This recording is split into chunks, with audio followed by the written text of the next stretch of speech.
Shotgun to shotgun.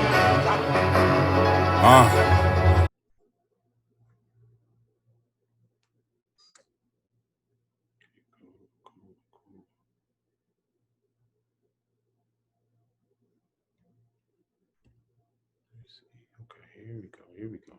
All right. Let's share that. All right, so you can see the presentation on my screen as well, right? Correct. In Zoom, as well as on the website. Correct. Correct? All right, all right. So, revolutionary love to you all, family. My name is Baba, Dr. Brother Samori Kamara. As you can see on the screen here today, we are talking about education for liberation, the heartbeat of Garveyism. And so, if we're talking about the heartbeat of Garveyism and education, we got to start with one of the best pieces of writing that I've read, man. It's a good short article. You can Google it for yourself. You'll be able to find it. I first read it at the recommendation of Baba Mwalamu Barudi in a book called To Be African, right? So it's called The Parable of the Africans and the Oasis. I'll just give you a brief synopsis of the particular book. Of the particular story, right? This parable. Several hundred years ago, Africa was green, it was lush, it was flourishing. But then, of course, we had the Ma'afa. And that Ma'afa left us, dry, left us thirsty as a society and weakened. So the people, they regrouped, they planned, they strategized, and they made, since they were so thirsty, right, they made water the utmost priority in order to survive and also to prosper in their particular society, right? And so they knew that there was an enemy-owned, enemy-ran oasis in that same desert, a place where water was abundant. So they said to themselves, hey, we're going to train a group of young boys, group of young girls to become the experts in their society's knowledge of hydraulic engineering, right? But they knew that the enemy had a little bit more knowledge about it. So they said, you know what?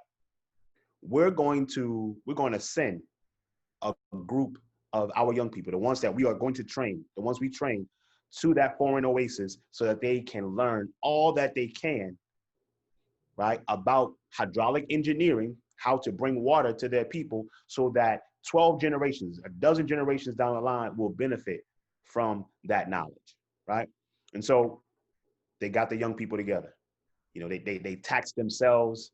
The tuition was very expensive, but they did not care because they knew that these young people were the smartest and brightest of their community. They knew that these young people had a mission and that they were going to bring back the water that they needed for their community, right? And so they sent them off and they reached the watering hole. They reached that place that was owned by the enemy very easily, right? And but the life there was very different for the African youth than it was back at home, right? Everyone ate well, everyone dressed well. People had a quote unquote high standard of living, right? They had all this access to technology and entertainment. It was there for them, right? At the schools, the students, they were distracted in many ways by being exotic to the other students. They always asked them questions and all that. But they still, even with those distractions, they still were the best students within that particular school, right? They were the top in the academy, right? And while they were there, they will meet weekly to discuss the implementation of the major part of their mission, right? Every week they would meet.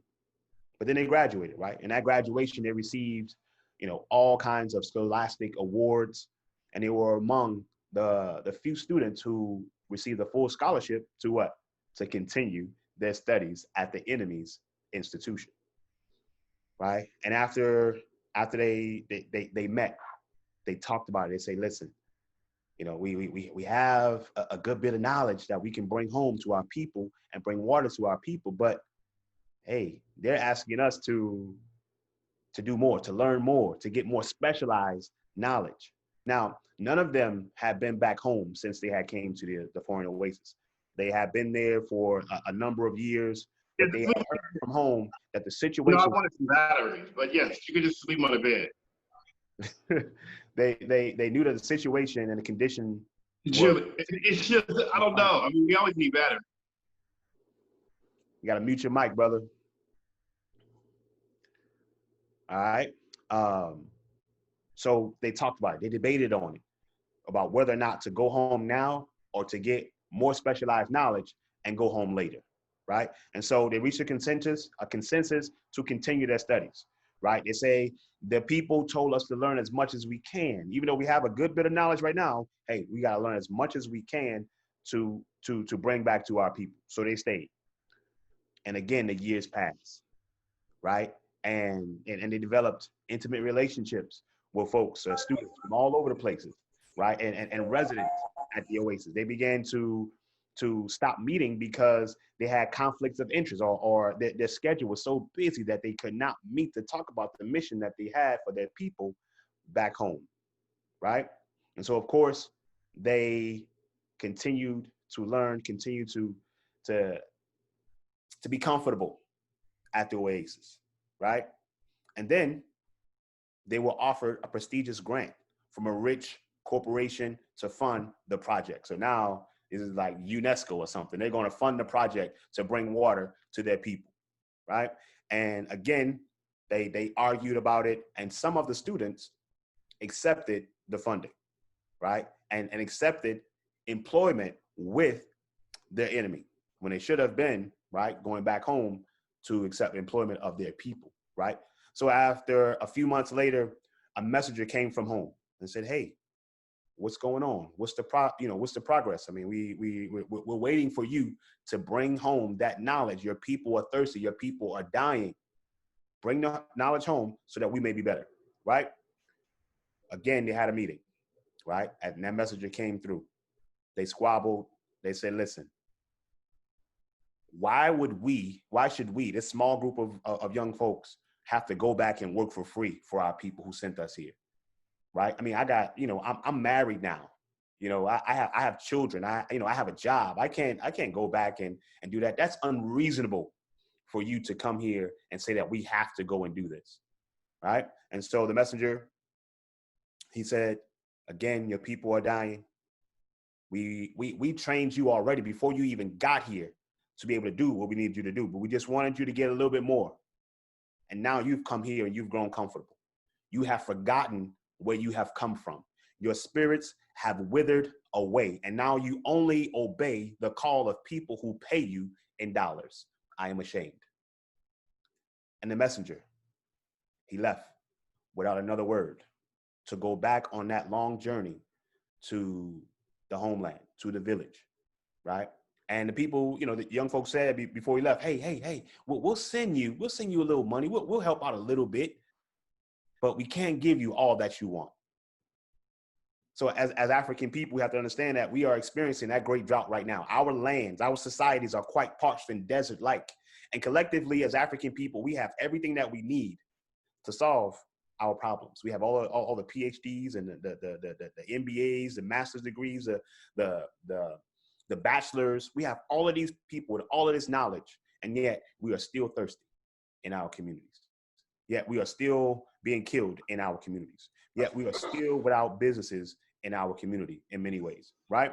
And so that is the parable of the Africans and the foreign oasis. I think that parable has a lot of contemporary meaning for us as African people, right?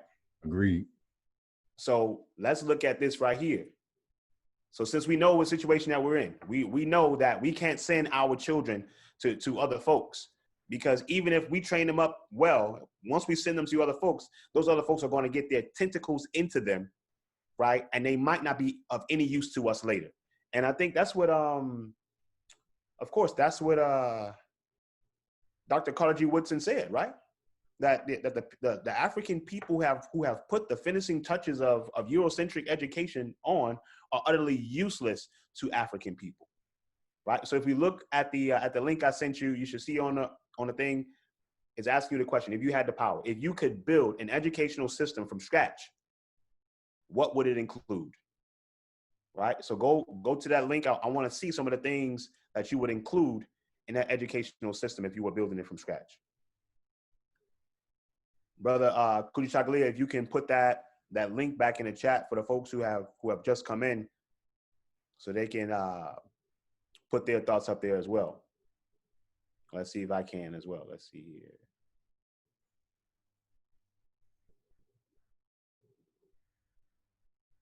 More chat. Here we go. Okay. Cool. Done. All right. Good. I see a couple things. One coming in. Right. Character development. Definitely have to have that. The development of a culture of adequate analysis. Absolutely. Right.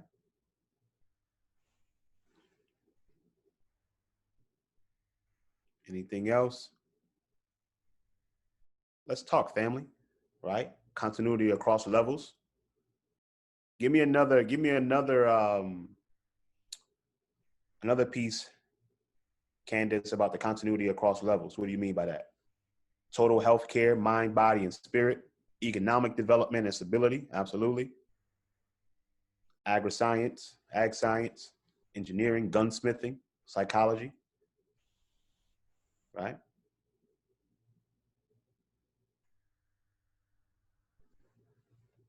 How to identify toxic values. Medicinal science. So I'll leave it up there for maybe one more minute and we'll move. Please add anything that you believe that we should have, all right? Rites of passage for our youth, absolutely.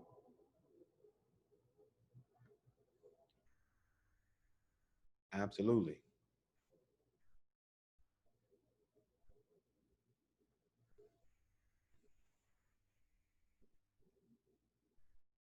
The psychology of propaganda. Yes, sir. Right? Understanding the law. Interdisciplinary and comprehensive approach. Let's see here. Meditation and proper focus of force, physical and psychological. Okay, we on. All right. Thank you. I have to call you again. Comparative cultural analysis, right? So one more minute and we move, I'm about to say young folks. I'm always talking to students.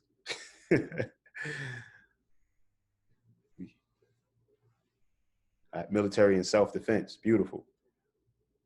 All right, so now, if we look at some of these things here, right? We don't see a quote unquote academic class there, right? Because we know that our education, the education of our children, has to tread far beyond, some basic classroom things, right? We're talking about character development. That has to be there in everything that we do, right?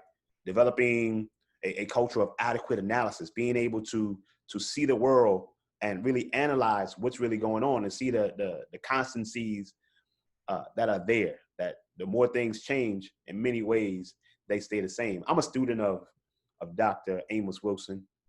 So if you've ever read him, you will hear Dr. Amos Wilson in me. I'm a student of Aikwe Arma as well. So if you ever hear them and you hear me, you're going to hear them in me. I'm a son of Malcolm as well.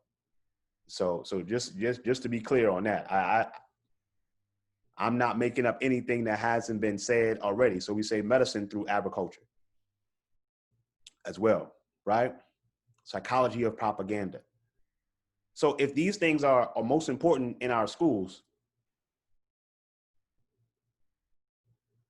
why don't we have them? And are we building the schools necessary to have these kinds of things where we're dealing with the total health care of our mind, body, and spirit? And when we're understanding the law, when we have gunsmithing and psychology and engineering, right?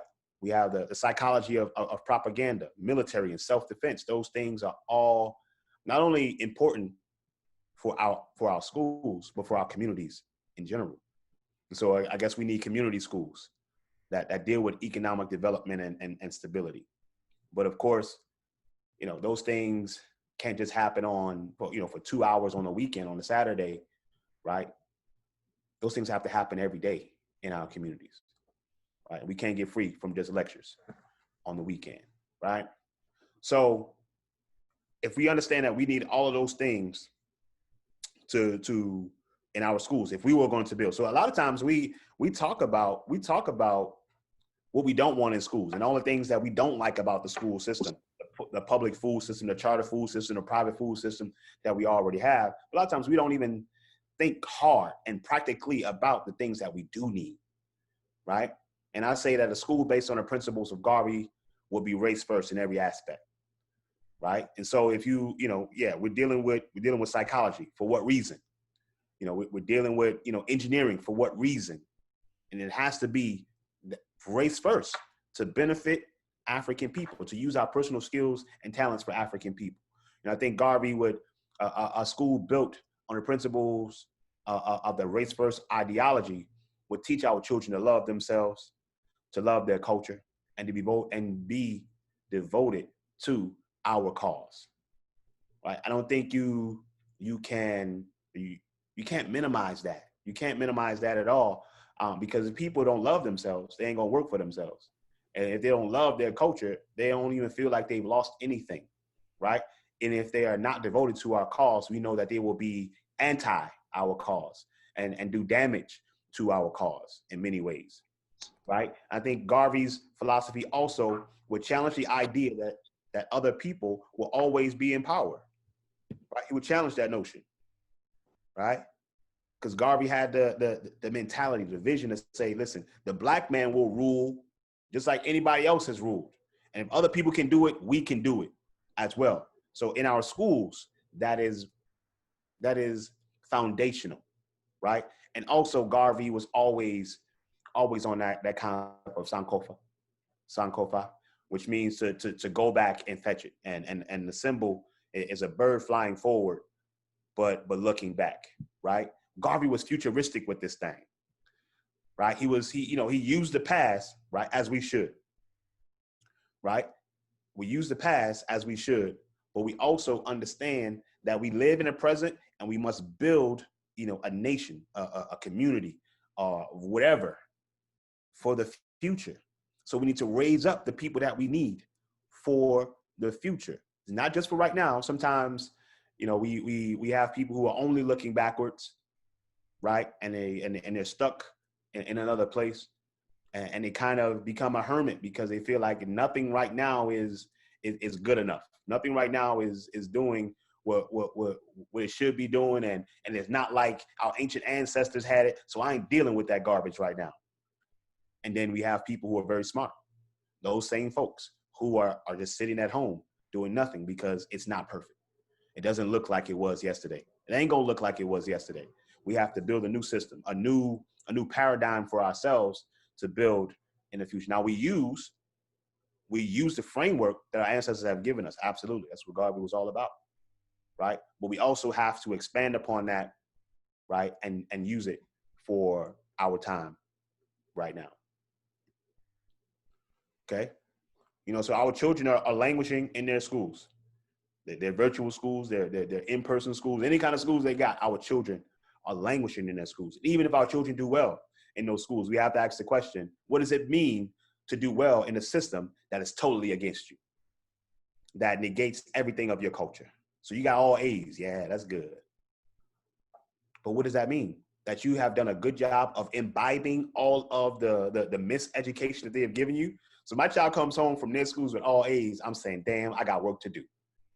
I'd rather you come home with all C's or D's because, hopefully you have been challenging some of those things and those teachers don't like that. But Facts. Our children, who get all A's and we say, oh, my baby's on the honor roll. My baby got all A's and all that kind of stuff. My child has probably learned how to play the game of school. They've learned how to play the game of school. They've learned how to give other folks what they want, right? At the expense of learning or not, they have done that, right? So our children are languishing in their schools, right? And we are languishing in their society. We know this. That's why we're here, That's why we still big up Marcus Garvey, because his ideas are still relevant, right? And so, and our context is the same. He's relevant because our context is the same. Are Black people being miseducated? Right? Yes, they were miseducated then. Are Black people being lynched now? Yes, they were lynched then. Are we being discriminated against now? Of course, and they were discriminated against then. Are we mocked by the world? Are we mocked by the world? Are we laughed at across the world? Yes, we were laughed at then, right? And the world hasn't changed that much. But Garvey said, we're gonna change that. We said, listen, if we are mocked at, we're going to change the way we are seen. We are going to find power. We're going to do for ourselves. The context is the same. So Garvey's message is very relevant at this particular moment.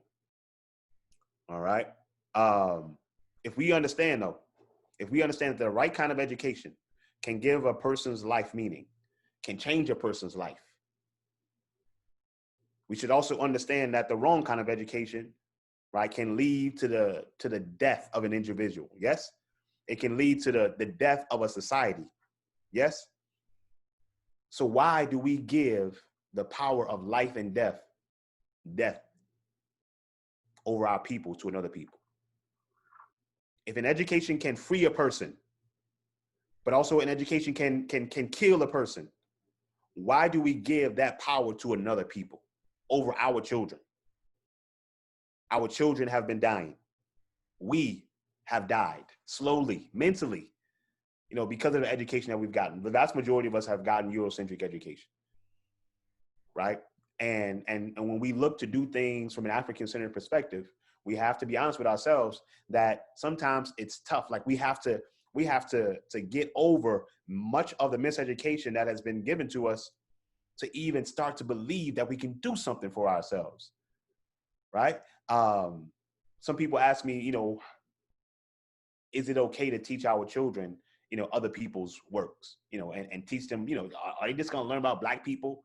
I say, listen, the first one to the mind is the winner, right? I believe that was Baba Hannibal. The first one to the mind is the winner. So I want to teach our children, we're going to put our own mind in our children first and foremost, because we understand that if we don't, and you get a child when they're even 8 years old, and they've only had a couple years of that public food system, we have to scrape away all the garbage before we can even get to our stuff.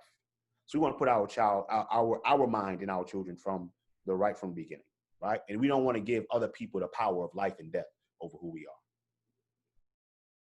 right? Agreed. Garvey called for us to be producers, and of course, one of those products is our own schools. Man, Garvey had newspaper. We had the Black Star Line. He had restaurants. He had so many different things, and a brother was trying to do it all at the same time. He was trying to do it all at the same time because he knew that after he had manufacturing for Black dolls and many other things, right? He said, we got to be producers. We no longer can be consumers of other people, right? If we are consumers of their stuff, then we are benefiting them. We are subsidizing them, as Dr. Amos Wilson said, out of crime and violence, because their children don't suffer, right? Because we are subsidizing them, because we are consuming what they are bringing to the tables. And like I said before, our schools, the Garvey schools, the schools that are based upon his philosophy would be big on self-esteem. You can have higher self-esteem and be killed, yes. You can have high self-esteem and still not have your own businesses and have your businesses owned by other people. Absolutely. Nobody's saying it is the end all be all, right? But that high self-esteem will make it much more likely that you would defend yourself against anybody that came against you or your community. That high self-esteem will say that you won't just go out and buy other people's stuff. You will try to build your own. That high self-esteem will say that you would build your own house. You would try to do something for yourself. You would try to build your nation, as opposed to the low self-esteem. That low self-esteem would keep us in the same place that we're in right now. Oh, we can't do anything. This is the white man's world. That's the low self-esteem, right? We got to send our children to them folks because we want them to go off to college. That's the low self-esteem. I can't teach my own children.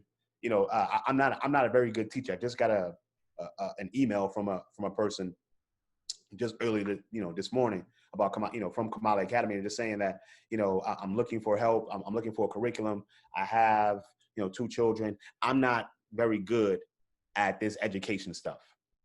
And I said very simply to her in a message back that, number one, you are the first and best teacher of your children. And just because somebody else has miseducated you or say that you're not good at it, that's not the truth. So first and foremost, self-esteem again. We have to get over that low self-esteem that we have of ourselves. We see ourselves as less than. So when I said, listen, you can go to our curriculum, we'll help you out with that. But number one, you have to know that you're the first teacher, right? And you're the best teacher of your children. All right. And so many of us believe that the education that we're giving our children is to get good jobs, even as African-centered folks, right? And if we're only educating our children to get good jobs, how is that different from these European folks shining us up on the auction block so that we can go to the highest bidder? So many of us want our children, to be shined up with another degree, to be shined up with good Eurocentric knowledge so that they can do what? Not work for us, but work for somebody else. And the question is, why do we believe these people will even have jobs for us? The vast majority of the jobs that our children will have, the vast majority of jobs our children will build in 30 years, right? We don't even know what they're going to be.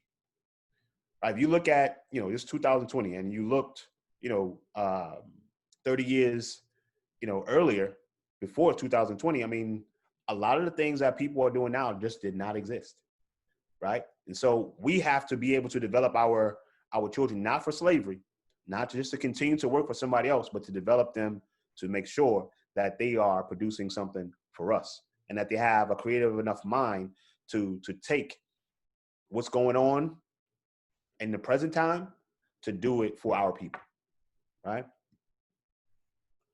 So in order to fight for something, you must love it. In order to love something or to love it, you must know it, right? We have to have our children understand who we are, know who we are, respect who we are, because if they don't know it, if they don't respect it, then there's no way they can love it. That's why they laugh at our traditions, because they really don't know it. And then we don't have the consistency to keep doing something over and over and over, right? To really, really teach them, to really, really show them, right? Sometimes we just go to the Kwanzaa event. They call it something called a midlife crisis, but that's not really the same. We might go to the Kwanzaa event, but we don't live the Kwanzaa principles all year round, right? And so our children see that dichotomy. We talk about the public food system in front of them. We talk about how bad it is and all that kind of stuff, but then we do what? We send them right back to that particular place. So our children are seeing it, right? And so they're not going to develop a love for it, right? If we are not consistent with it. How do the schools look now? Right? Let me ask you, how do the schools look now? If we can have some participation there, anybody can raise their hand and say what they feel like is going on in the schools now.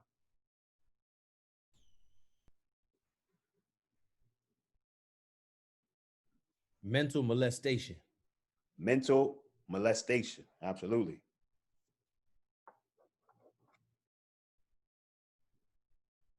And you talk about your word molestation. That mental molestation lasts forever, right?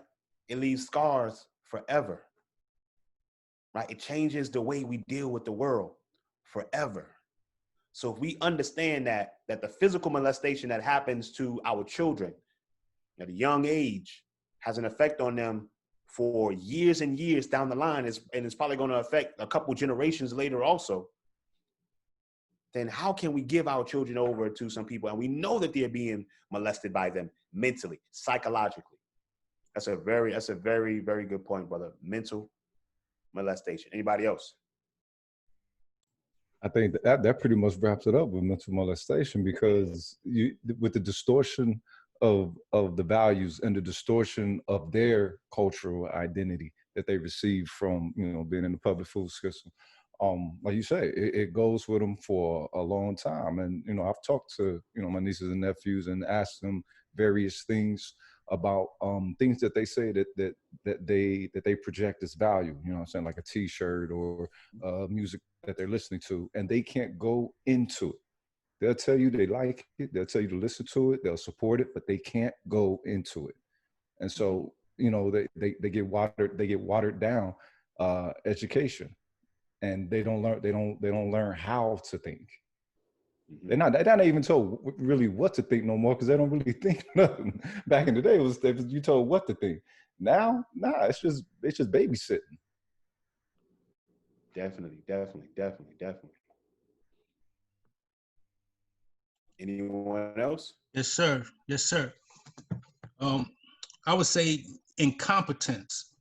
And based on what's going on right now regarding the public health crisis, they don't really know what they need to be doing to educate children or even teach them in school.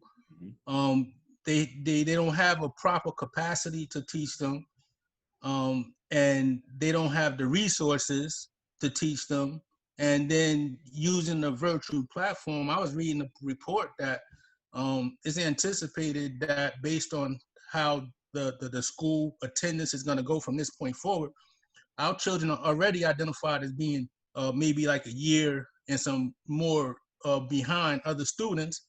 And with the virtual learning, they're going to even drop back further than that, probably about 2 years or more. So it's totally incompetence. And for us to rely on an incompetent institution and administration to provide education for our children, it would be foolish for us to do that. Dig it. Absolutely, man. Absolutely. Now, Samori, I want to chime in for a second. Yeah, go ahead. All right, now I teach in the public food system, but it's a decision that I made, because at the end of the day, if all of us who are centered leave the best of us in that system with no protection, then we are just as bad as the Euros. Now, one thing that I'm always willing to do, and I have coworkers on this stream right now, they'll tell you I bring Africa with me. So to deal with me, you're gonna get Africa. You're gonna get an African. You dig? So at the end of the day, I think it goes both ways. Now, I do understand that the vast majority of the people who do teach are not interested in our children. Most of the Black males, notice I said males, not men, are definitely not interested in the growth and development and helping our babies, unlock their truest African potential. But you do have some. The numbers are very, very small, and you have to be made of sterner stuff, because you're gonna have to do a lot of fighting. Like, for instance, today, Mama Yah brought up Things Fall Apart by Achibe. When I was teaching high school, I teach elementary now, but I used to teach high school in the city I'm in. I got in trouble because I basically threw Achibe out, because Things Fall Apart. Aquanko was messed up from page 1. He was already Arabized. You know what I'm saying? And at the end of the day, that's not teaching our way. So I ended up bringing in Aiko Yarma, because I'm like, well, listen, if we want to understand what it means to be African and what we're fighting for, then this is what we have to, this is where we teach from. This is the text that can show us, what our way is and how we need to re-Africanize and what we're fighting for. So I think that, if the numbers of us that are still in the food system, are very, very small, but all of us ain't that bad. Absolutely, man. Absolutely.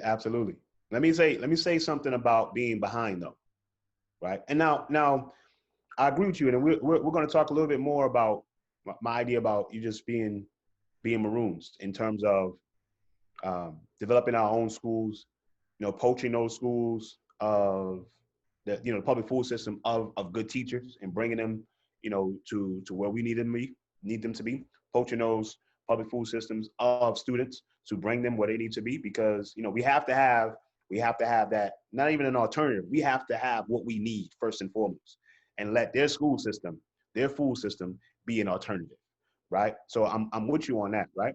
But my brother said behind, right? And we use that language a great deal, and they're saying, yes, these Black children, they need to be in the school in person because they're already behind other people, and now it's just going to be worse. One of the things I tell parents all the time who are homeschooling their children, that your child is not behind anybody, right? Who set the standard of where your child should be? For an environment. Have 12 grades.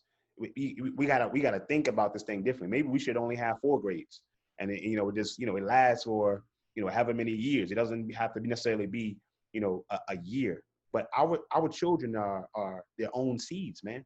We must nurture them and help them to grow in their own way, right? So they're not behind or ahead of anyone. They're on their own journey.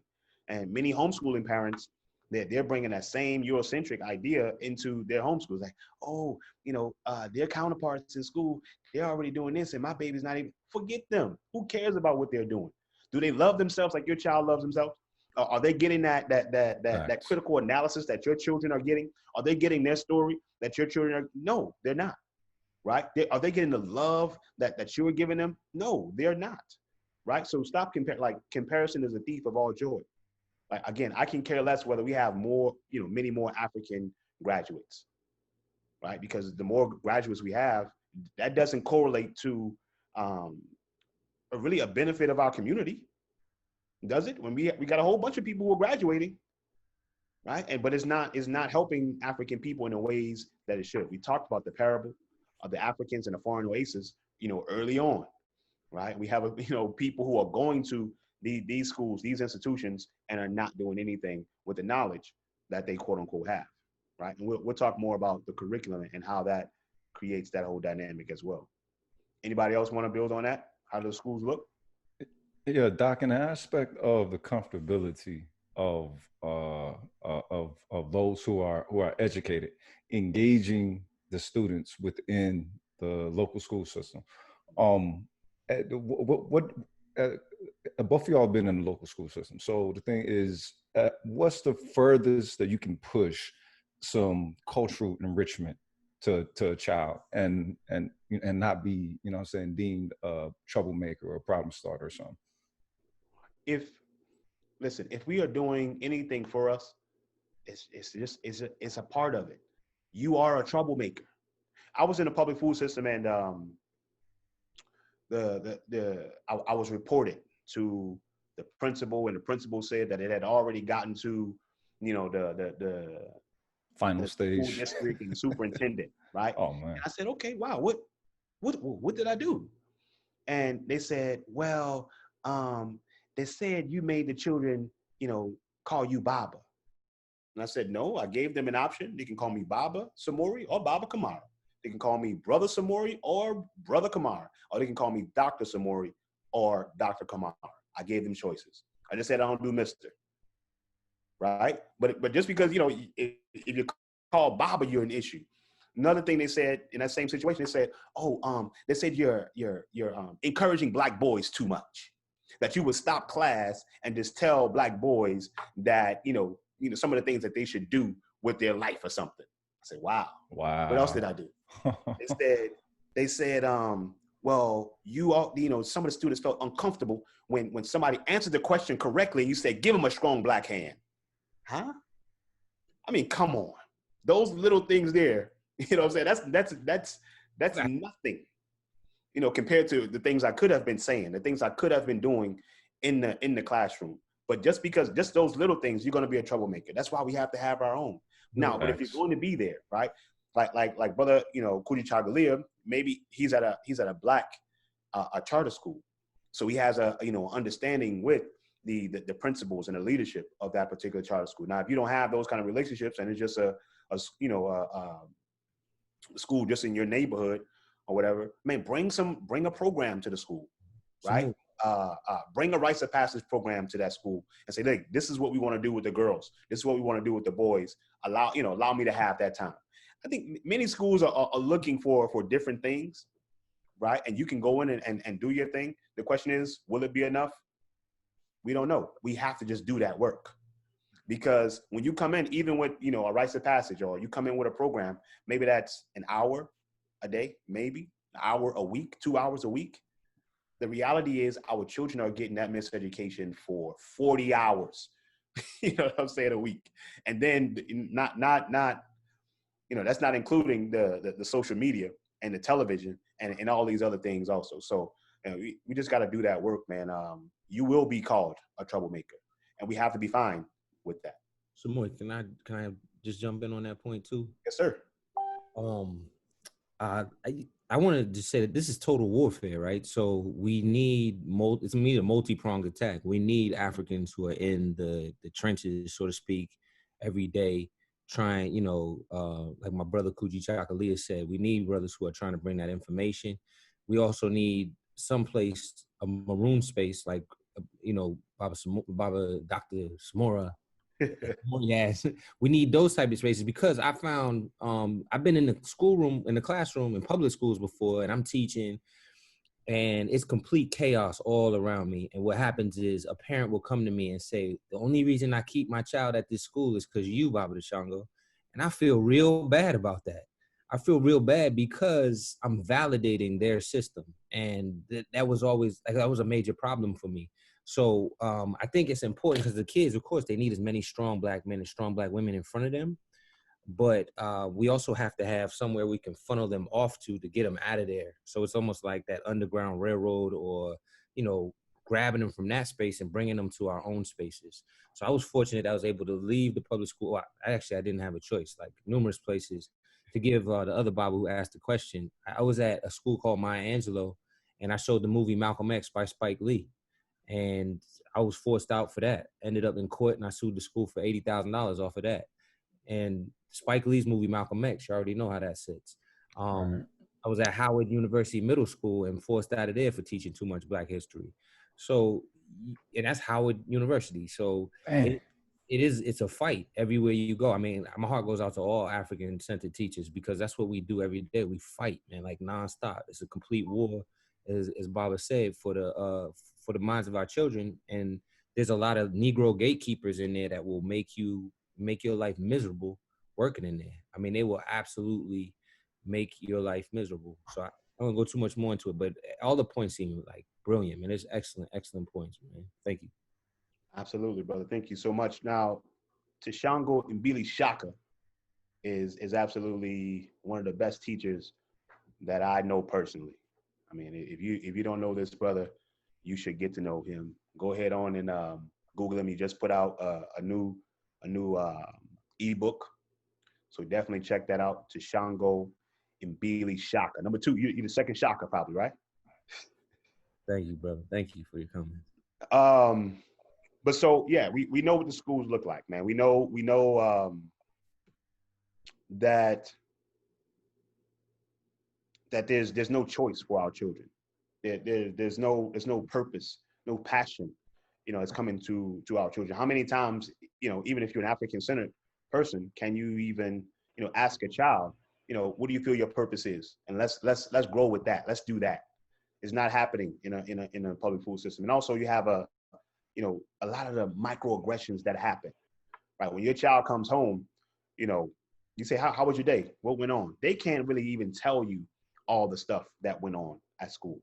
They can't even tell you all the microaggressions the teacher gave them, how they had their hand up, but the teacher looked at them and looked another way, right? So just different kinds of things that happen to our children. And the vast majority of our children in schools, just like you did as well, right? We chew, pour, and pass.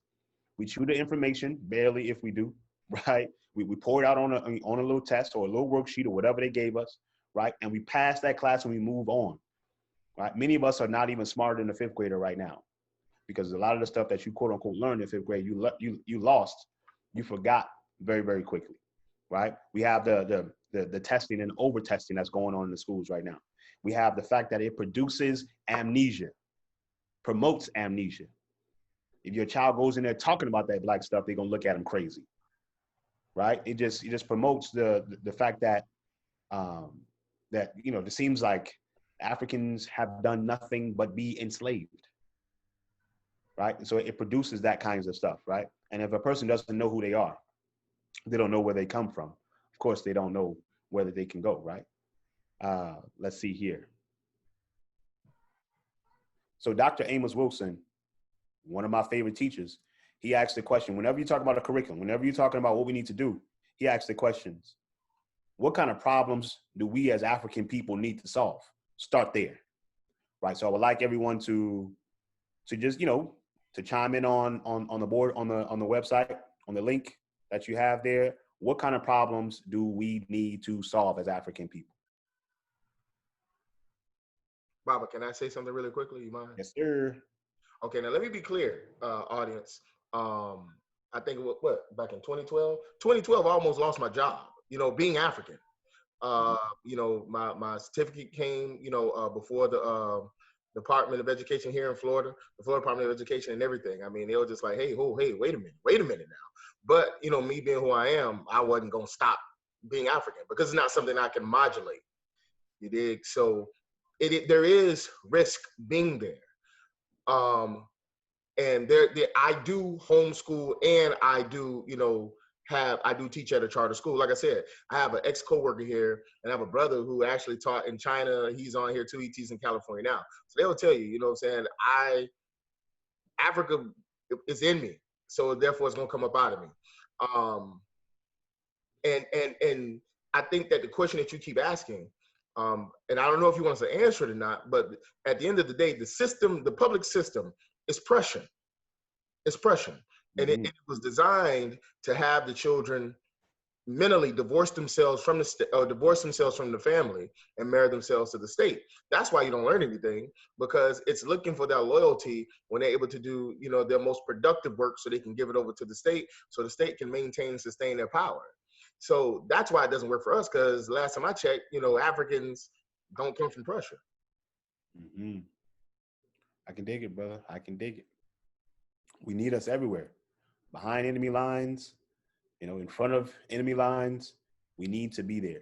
We need to be there. I would not be the person I am right now if there wasn't a brother named Bakir Tayahimbe who came into my classroom when I was in 9th grade, and he was a substitute, right? It was a sociology class that I had.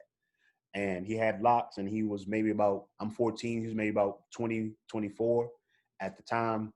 And, you know, when a substitute comes in, you know, you ain't gonna do no work that day. So I decided to just sit next to the desk by him, right? And I don't really remember, you know, what we talked about exactly, but I remember him telling me, because I felt like to be educated was to be on some white stuff. I remember him telling me, do you think Malcolm X spoke properly? Do you think Malcolm X was educated? And I said, yeah, absolutely. Was he on some white stuff? Absolutely not. Was he for black people? Yes, he was. So you're saying that I can be educated and be, you know, a black person who is for black people? Says, yes, you can, young brother. And I left that class with that understanding.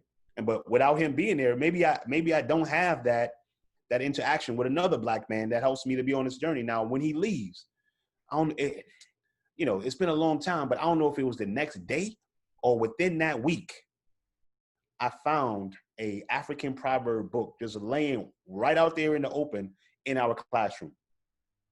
And I had never seen that I had never even heard of African proverbs, but I had never seen that African proverb book, you know, in that classroom. But it wasn't until he had sparked something in my mind to even be thinking about, I'm an African and I can be an African and I can be an intelligent black man to help my people, that I even saw that thing there. So I began to study African proverbs from that day on. We know African proverbs is the wisdom of our ancestors, right? And so I would not have had that experience. I would not be where I am today if it wasn't for that brother. I saw him years later in New Orleans somewhere, and I said, man, wow, I haven't seen you since I was in 9th grade.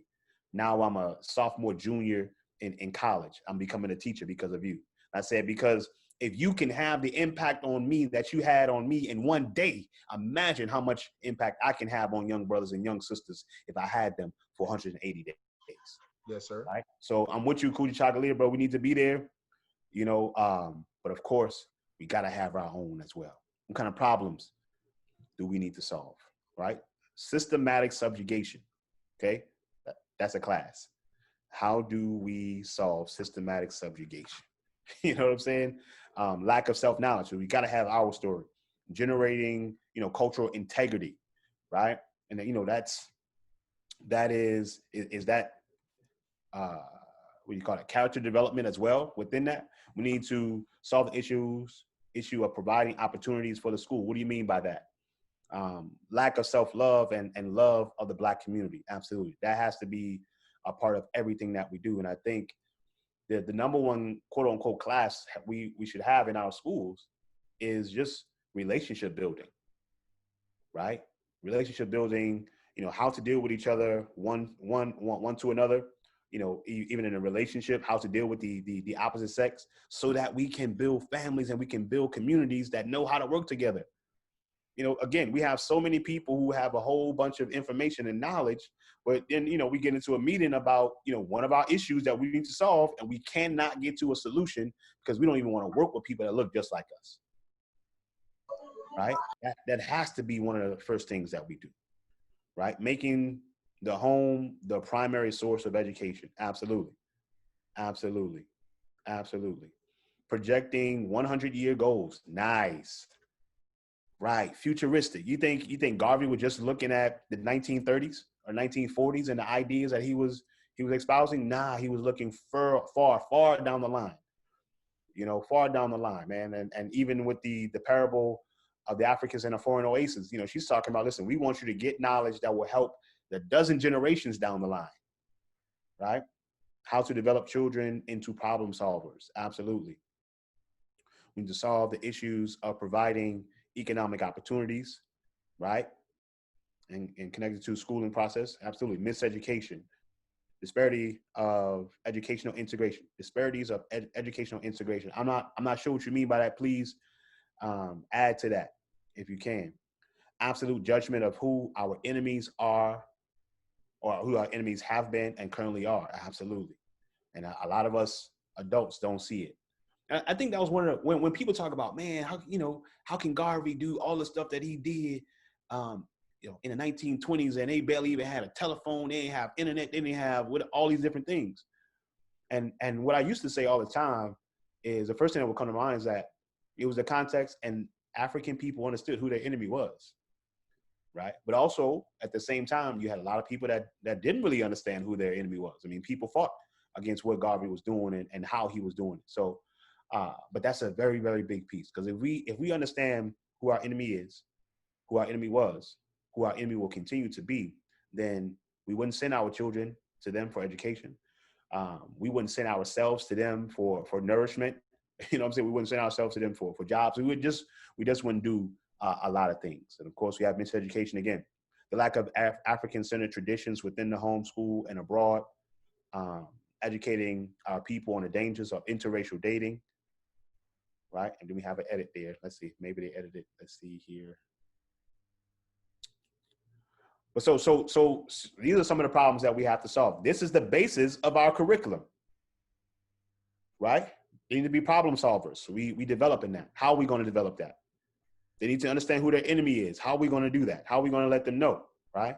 We're going to show them, of course, the past. We're going to show them, of course, the present. We're going to show them, power dynamics, right? Because if one is the owner and the other is the worker, that situation is not going to be equal. There's going to be some issues between those folks if that worker tries to say, you know what, now I'm going to be the owner. Now we're going to fight, right? So we have to deal with that.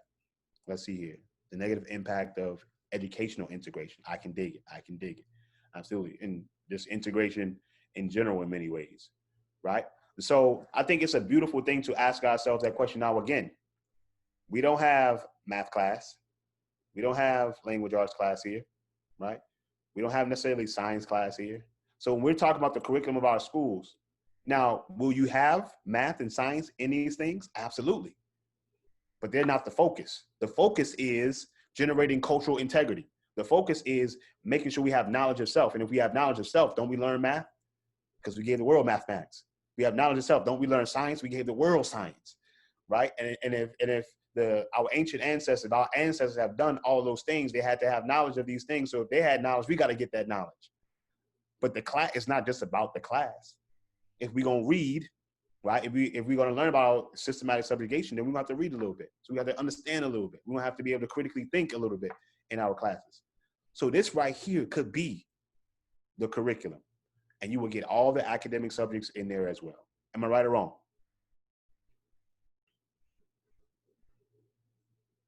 You still with me?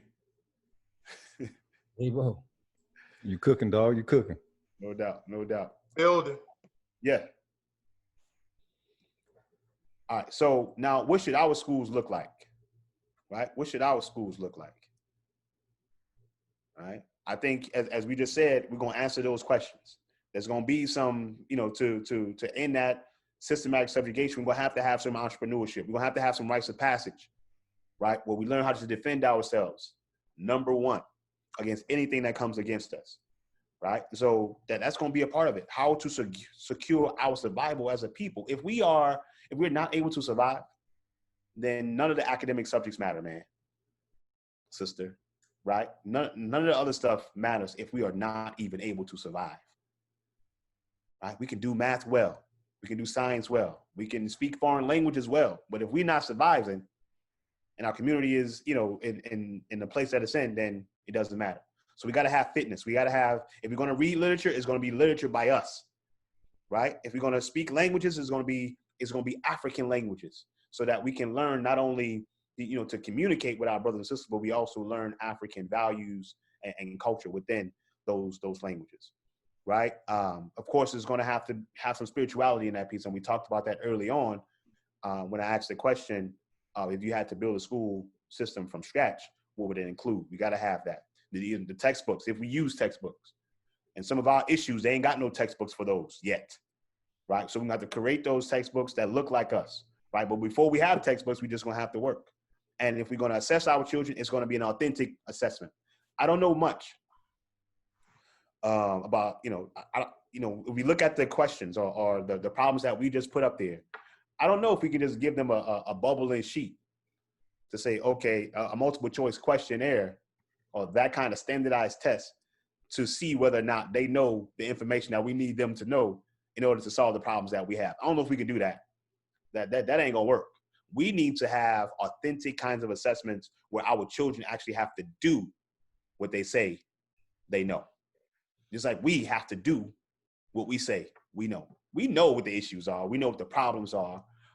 And sometimes we might feel like it's too big, for my little old self. And that's the same thing those students say at the Oasis, right? How can you tell me that our little group is supposed to solve the water problem for our school? Yeah, y'all pay for us to be here, but that ain't, I know that's supposed to be our mission, but come on now, that's a little bit too much for all of us, right? So the issue is big. I feel like my part of the solution is the educational piece. Your part of the solution, in Billy Shaka, he might say, listen, I'm going to raise up warriors who are able to defend our people no matter who the enemy is, right? And so we just have to take on our part of the struggle and go hard on that. We can't do everything. I'm gonna tell you, I think that's one of the reasons, of course, the European wanted to get rid of Garvey, the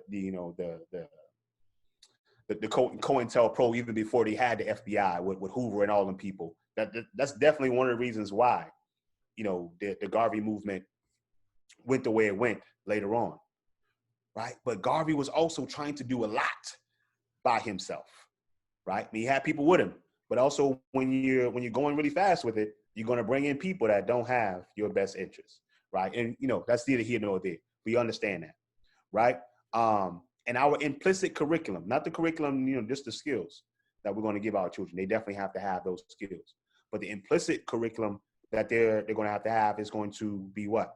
Showing them that they are enough, that they are nation builders, right? That curriculum is going to say to you that you are the beautiful ones that we have been waiting for, like our ma would say to us, right? So that curriculum, is going to teach them to be those nation builders, to love themselves and to love their community and build for them and understand that they have a responsibility to those who have come before. But if I have amnesia, if I don't even know what those people who have come before has done, then I don't think they deserve anything. They don't even deserve honor because I don't even know what they did, right? If I'm just going by what, the Eurocentric people have told me, they sold us into slavery. So why would I even respect them? Just right? So that's why we got to make sure that our schools teach them, all of those things, man. That's how our schools should look. But rites of passage, I think, is utmost important. Hopefully, you took a screenshot of some of those things that we should have in our schools. If not, let me go back to it. Shoot, I need to take a screenshot. Let me see real quick. Let me go back to it. I take a screenshot of the kind of problems, some of these warriors in this group right now on this call feel like we have. Okay, so that we can, when we start our own schools, when we develop our own community programs, our Saturday schools or whatever we do, we're thinking about these things, right? We're thinking about these things here. Moving on. Any questions before we move on?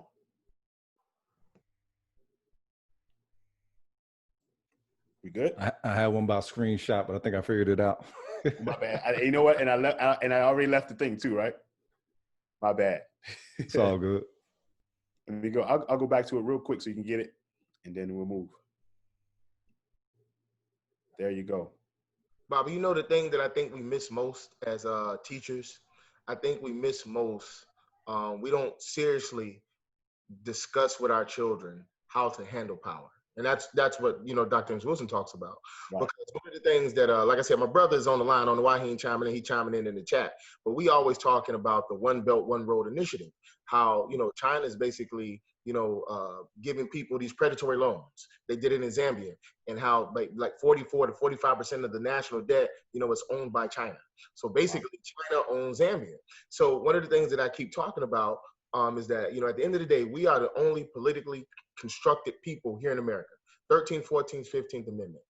China in the next 5 to 10 years would be the sole economic power in the world. Plus they have the military apparatus to back it up. So what happens, when they say, hey, America, that's $6 trillion yours, we need it. Well, you don't have to be an expert in economics to know that they don't have a mineral resource to back that debt. So what happens to us as a people? Do they liquidate us and, put us, in some type of concentration camp, and do they then take our children, and our children are speaking, thinking, dreaming, and yearning in Mandarin?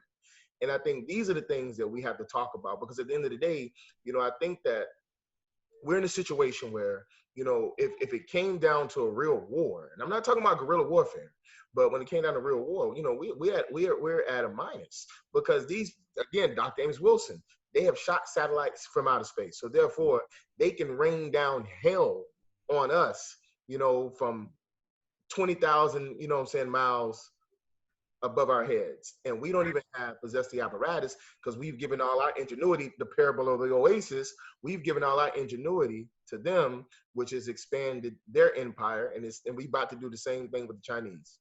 For mere comfort. For mere comfort. Absolutely, absolutely. Let's see, gatekeepers. I know, as we got this time thing going, so let me move on to this next couple joints, and we're done. Hopefully you've enjoyed the conversation so far, got some inspiration, some motivation. All right. So who are the teachers right now, right? And we talked a little bit about that. We know that we have some brothers and sisters that are behind enemy lines who are doing their thing. Right. And it's very, very much needed, man, because the vast majority of our people are there. The vast majority of our people are there. And the vast majority of our people are always going to be there. And that is a realization that, of course, we have to come to, because that's the reality. The vast majority of our people are followers, and they will not listen to anything that many of us African-centered folks are talking about. Right. But we have to challenge those folks there as well. So I used to study psychology a little bit, the Eurocentric version as well as our own. But I ran across an experiment by Stanley Milgram.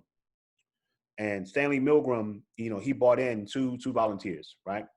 One volunteer teacher and one volunteer student. And what he would tell the volunteer teachers that, listen, I'm going to strap this student down, and you're going to teach them some word pairs, whatever that is, right? And when that student gets the word pairs incorrect, I want you to press this button. I want you to shock them, right?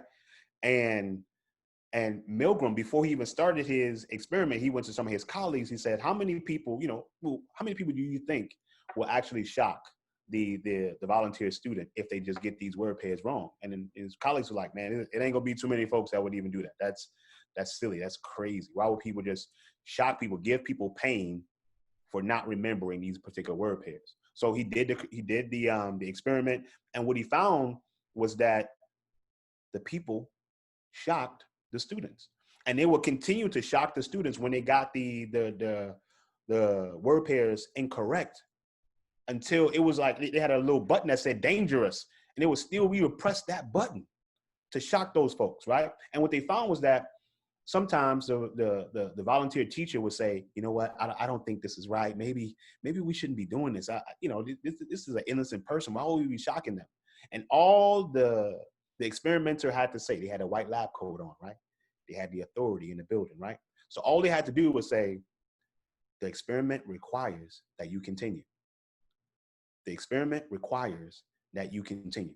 And over 70% of the people, the volunteer teachers, continue to shock folks, even when they knew that it was causing like almost like real pain to these folks. Now, the idea is that the volunteer student was an actor, right? So no real, voltage was going into the student's body and whatnot. But of course, the volunteer teacher didn't know this.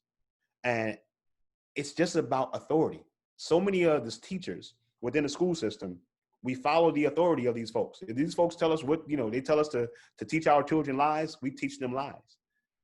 Because the experiment requires that you continue, right? If they tell us to shock our children and do all manner of crazy things to them, they will do it. Many of them still do it. Some of them lose their jobs, right? Some of them, walk away because that is the next logical step. And some of the folks did do that. They say, listen, man, this is not right. I'm not going to continue to be a part of this experiment because this is just crazy.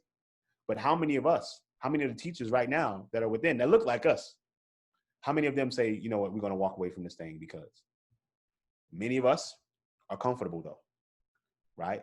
And many of us believe that even though it ain't good for our children, it's the only thing we got. And so we don't want our children to be behind. We want to make sure that they can get a job, all these kind of things. We don't want to hamper them. And I say, forget about jobs. Like we want to go maybe we should go from graduation to the continent. You know what I'm saying? Like go from graduation right to the African continent and have some kind of, some countries have a 2-year period where you have to go and serve the country after you graduate from. I know in Ghana, they do it right from college. Like you have to serve for a year at least before you go on to, live your regular life. Maybe we can send our children from here to Africa to go and serve, to go and learn, to go and build, something there. The teachers who are here now, many of the teachers who are here now understand that he who butters your bread has an effect on your stomach.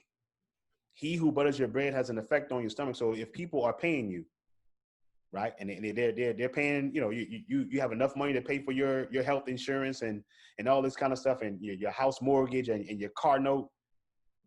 A lot of times we're not going to buck that system, right? We're not going to buck that system. He who butters your bread has an effect on your system.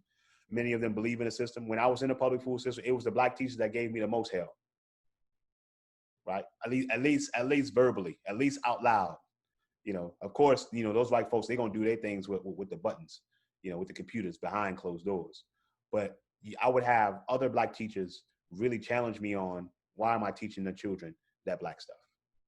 And they say, why are you always on that black stuff? I'm like, man, if you're not on that black stuff, you're on that whack stuff. And if you're not on that black stuff and you're black, what are you on? That white stuff? That stuff that's against you and who you are, right? Yeah, and they don't see African-centered education as useful because, again, they believe that the white man will always run this world. So why bother? But how would our schools look? But how would our teachers look? They're going to look like this brother. I don't even know. Did you know that you were in my slideshow, Tishago? But this is how our teachers look, man. Right? These are the brothers and sisters who understand that character is important, who understand that you are the curriculum and that your future is intimately intertwined with the future of your children because they are your children. Right? And if we let them burn down the village, if we don't teach them well, then we'll have to deal with them on the front end or the back end.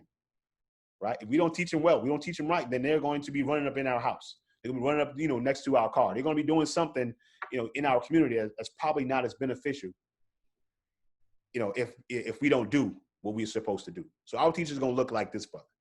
Our teachers are going to understand that our values are most powerfully communicated by action, by living them daily, not just at Kwanzaa, not just at the lecture, but we are the curriculum, right?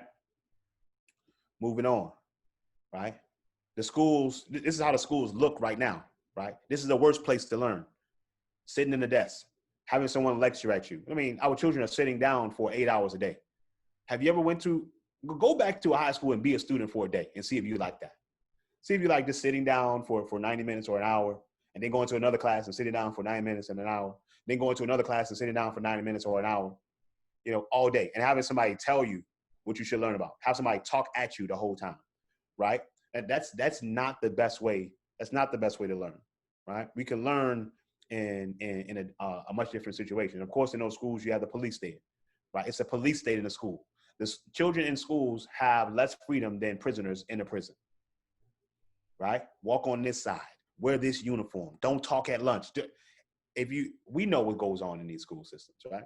We know what goes on there, right? They're teaching our children to become, you know, college professors. The classes are all compartmentalized. Nothing is really taught as a connected whole. Everything is just separate, right? But our schools will look like the world is our classroom. Right? Our schools will consider the purpose and interests of our children. Our schools will give our children those real problems to solve, right? Those real problems. Our children will be out there trying to solve the problem of systematic subjugation of African people. What that curriculum gonna look like? What that school gonna look like if we're answering that question? If that's the kind of problem our children will be solving. Would they be in the classroom every day just looking at somebody talk to them? No, they won't be. They will be in the community probably, right? And they will be learning, they will be reading, they will be doing different things, they will be experimenting with different ideas, but it won't be in a classroom like that. And I think one of the best things about Garvey's story and how our schools should look and be run is apprenticeships. We know Garvey did a couple of apprenticeships to become a printer, right? And just even apprenticeships with other folks, just watching them, you know, and how they dealt with propaganda, right? And how they spoke and how he could, you know, use those things and implement those things in his own speaking style so that he can move the people, right? And apprenticeships is absolutely important. Many people ask us, why don't you have any high school things at Kamali Academy? And one of the main reasons is because I believe that, you know, at that age, 14, 15 years old, it's time for you to have a business. It's time for you to really be studying the things that you want to do in life, not just some academic subjects. And when it comes to those standardized testing, you know, you can take a couple months to practice for those tests and knock that out of the water. If we have done our job in teaching you to read well, we've done our job of teaching you how to critically think, if we've done our job of teaching you how to communicate with the written language and the verbal, and in the verbal sense as well, if we've done our job in helping you to learn how to manipulate numbers well, those standardized tests will be a breeze. We ain't got to worry about that. But you should be dealing with your purpose. You should be, you know, in that rites of passage program, right? Now, that's why we don't have as much Facts with the high school piece, right? Because that's what we should be doing, man. You know, in the traditional African society, at 14, 13, 14, 15, I mean, you were going through rites of passage and you were learning how to be a man, learning how to be a woman, and how to be of value to your community right now, right? You are no longer a child. So I think that's one of the ways our schools can be organized as well, right?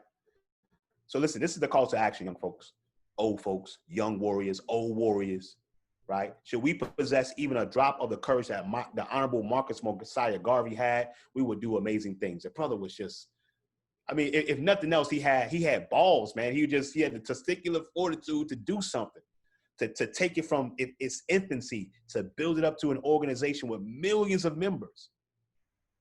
Man, that was courageous of that brother to do that at that particular time. And it was courageous of all those folks that were around him at that particular time to build the organization that we're talking about right now, 100 years later, right? Let us have that courage.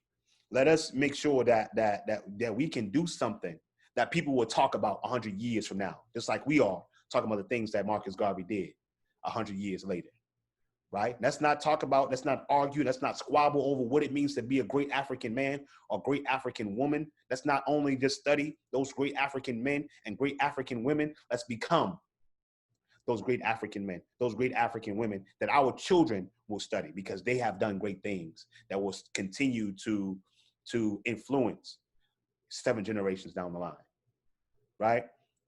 Because talking about fire doesn't boil the pot. One of my favorite African proverbs. Talking about fire doesn't boil the pot.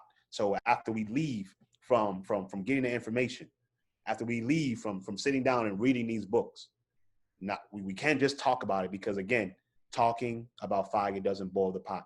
We got to put that fire under it. We got to actually do it. We got to put that kindling. We got to do the work to make that pot boil, to do what we need to do for our people. Educate yourselves, live the race first philosophy, link up with other like-minded brothers and sisters, and have the courage of Marcus Garvey. That's all I got, Black people. Thank you for being here. I'll take any questions.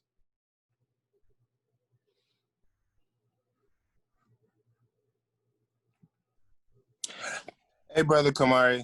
Kamara, sorry. I'm Marlon Mailer, and I've been following you for years, since days of the podcast with brother Amari.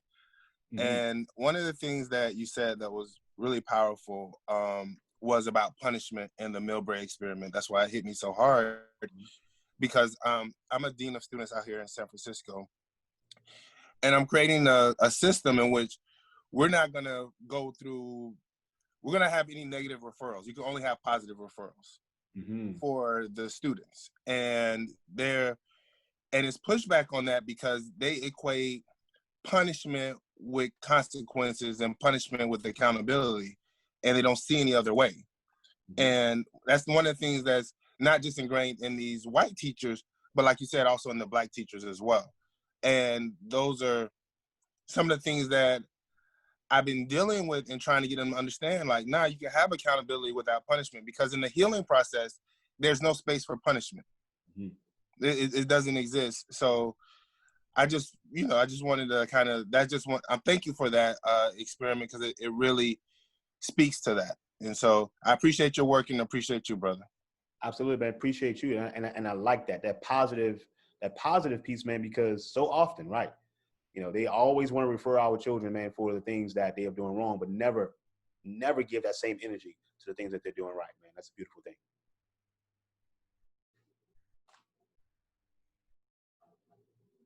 Anybody else? Yeah, if one wanted to become an educator, what's the most barricaded route that one could, in order to, you know what I'm saying, begin serving in that fashion? You are already an educator, right? You're already living it. The least barrier filled way is to build your own school, because the people are not going to ask you, hey brother, you got a teaching certificate, right? They're not going to ask you, what school you went to learn the information. They're not going to look for that. They're going to want to look at who you are as a person, your life, your character, your being, right? And that's what they care about. Now, I started the school, Kamali Academy, 2009, and we only had 2 students. Now I'm damn near done with my PhD. I had the quote unquote credentials. I was even a certified teacher for their school system. I had the credentials. But it was still only 2 students that came that first year, right? But that next year it was 15 students. Why? It wasn't because of the credentials. It's because I proved to some folks that I am consistent and we're going to do this thing, and I'm serious about it. And so once they saw that, they said, okay, all right, now we can go ahead on and send our children to you. That's what's up. Right. Well, hey, people tell people from the military all the time, thank you for serving the country. I salute educators, because y'all serving the future. So, you know what I'm saying? Much, much, much respect. Absolutely, brother. Thank you, brother. Madasi White. Anybody else? We got 5 minutes. So again, check out my man Tashango and Billy Shaka.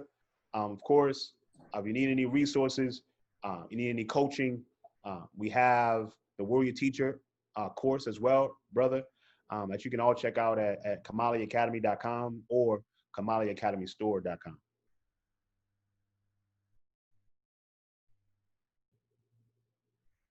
Any other questions? Any other comments? I want to say this to the audience. The resources at kamaliacademy.com work. I use them at my home school, and I've also been allowed to take them into our charter school and use them. They work. They bring our children face to face with themselves, and it brings something more out of them. You dig? So if you just at home and you want your children to have, information that you didn't have when you were younger, please visit KamaliAcademy.com. Because the resources, they're tried and true. His first book, Education for Liberation, was the very first book, you know, I read to my son when he was able to breathe his first breath of fresh air. And, you know, he's smiling because I always tell him that, but it's the truth. It's the truth.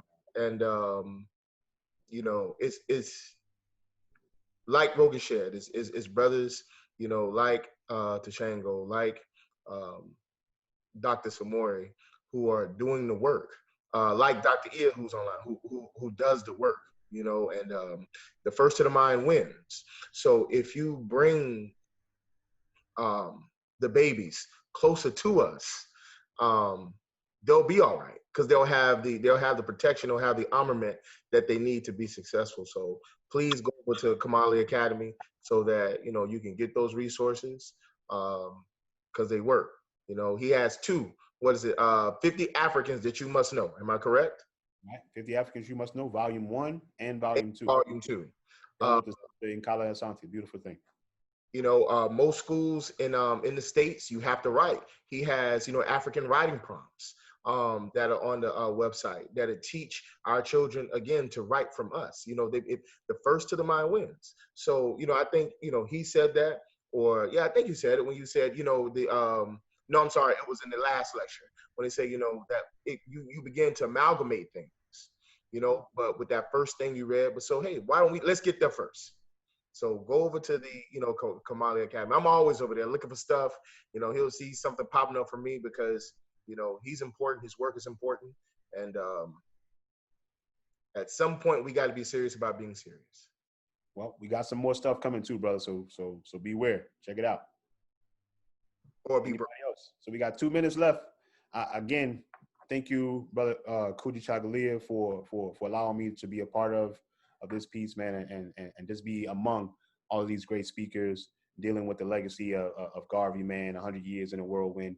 You know, I'm RBG down, just like many of you. Let's connect. Let's build. Talking about fire doesn't boil a pot, and we all have the skills that we need to do the things that we need to do for our people, right? Family, can we unmute and make some noise for Doc? Can we unmute? You know, y'all got this.